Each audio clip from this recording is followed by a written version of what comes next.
আজকের এই মহতী অনুষ্ঠানে এমন কিছু কৃতিমান ব্যক্তিত্ব উপস্থিত হয়েছেন যারা শিক্ষা, সংস্কৃতি, শিল্পকলার বিভিন্ন শাখায় অবদান রেখে নিজ গুণে সমাদৃত হয়েছেন।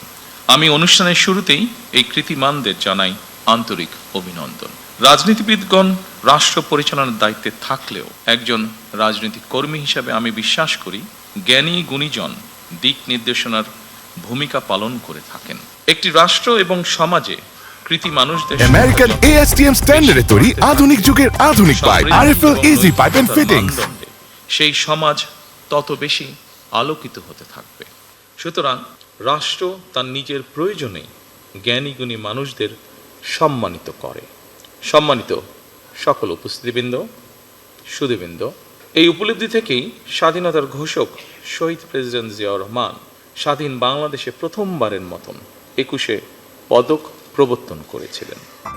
আমেরিকান ASTM স্ট্যান্ডার্ডে তৈরি আধুনিক যুগের আধুনিক pipe RFL easy pipe and fittings.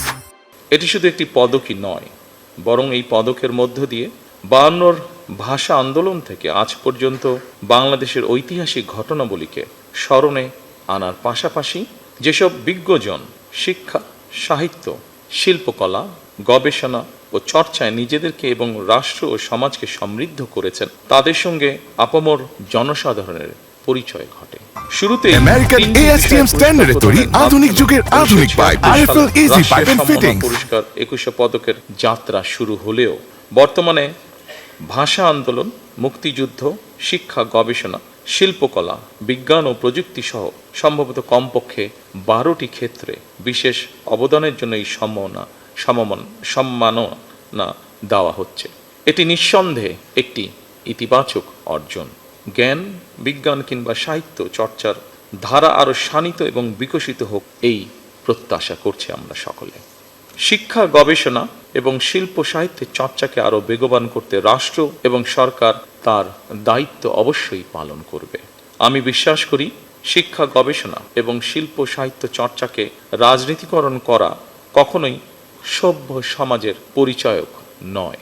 শিক্ষা, সাহিত্য, শিল্পকলা, বিজ্ঞান ও প্রযুক্তি অর্থাৎ জ্ঞান বিজ্ঞানে সব শাখায় যাতে দেশ এগিয়ে যেতে পারে, নৈতিক মানসম্পন্ন তেমন একটি উদার গণতান্ত্রিক রাষ্ট্র ব্যবস্থা প্রতিষ্ঠার লক্ষ্যে বর্তমান গণতান্ত্রিক সরকার অবশ্যই কাজ করবে। আমাদের এই যাত্রায় দেশের বিজ্ঞজনদের দিক নির্দেশনা অবশ্যই প্রত্যাশিত। সম্মানিত সুধীবৃন্দ, আমাদের জাতীয় ইতিহাসে ফেব্রুয়ারি মাসের গুরুত্ব অপরিসীম, আর 21 ফেব্রুয়ারি আমাদের আত্মপরিচয়ের স্মারক। বলা যায় আমাদের সংস্কৃতি চেতনার প্রাণ প্রবাহ 21 ফেব্রুয়ারি। অপরদিকে 21 ফেব্রুয়ারি একদিকে মাতৃভাষা মর্যাদা প্রতিষ্ঠার সংগ্রাম এবং একই সাথে এটি ছিল জালেমের বিরুদ্ধে নিজেদের অধিকার প্রতিষ্ঠার আন্দোলন। সুতরাং ফেব্রুয়ারি মানেই আত্মপরিচয় উপলব্ধির মাস, আমাদের শেকড় সন্ধানী মাস।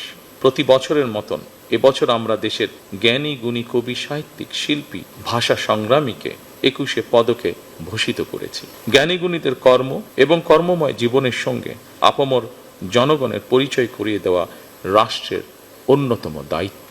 প্রিয় সুধীবৃন্দ, 21 আমাদের অবিনাশী চেতনা, সহাধিকার অর্জনের বীজ মন্ত্র। এবার আমরা ভাষা আন্দোলনের 74 বছর অতিক্রম করে 75 বছরে পদার্পণ করছি। অমর 21-এর ভাষা শহীদদের স্মরণে প্রবর্তিত আজকের 21 পদক প্রদান অনুষ্ঠানে আমি গভীর শ্রদ্ধার সঙ্গে স্মরণ করছি ভাষা সংগ্রামীদের। আল্লাহ তাদের মৃত্যুকে শহীদি মৃত্যু হিসাবে কবুল করুন। আজ যারা 21 পদকে ভূষিত হলেন, আপনাদের সবাইকে জানাই আন্তরিক অভিনন্দন এবং শুভেচ্ছা।